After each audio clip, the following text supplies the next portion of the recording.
ఇక ముంబైలో భారీ అగ్ని ప్రమాదం జరిగింది. నిన్న సాయంత్రం ఓ అపార్ట్మెంట్లో హఠాత్తుగా మంటలు ఎగిసిపడ్డాయి. ఈ ఇన్సిడెంట్లో 7 చనిపోయారు. అనేక మంది గాయపడ్డారు. మృతుల సంఖ్య ఇంకా పెరిగే ఛాన్స్ ఉంది. ప్రశాంతంగా ఉన్న ముంబై ఒక్కసారిగా షేక్ అయింది. చాందీవాలి ఏరియాలోని lake side 21 story residential building లో భారీ అగ్ని ప్రమాదం జరిగింది. 14వ అంతస్తులో మంటలు వ్యాపించడంతో 7 చనిపోయారు. 25 మంది గాయపడ్డారు. వీళ్లలో కొందరి కండిషన్ సీరియస్ గా ఉంది. మృతుల సంఖ్య మరింత పెరిగే అవకాశం ఉన్నట్టు తెలుస్తోంది.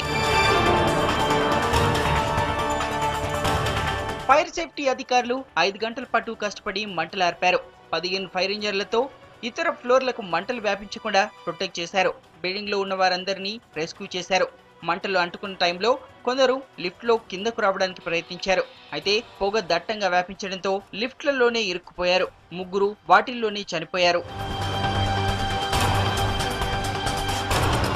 గాయపడిన వారికి హాస్పిటల్లో ట్రీట్మెంట్ ఇస్తున్నారు.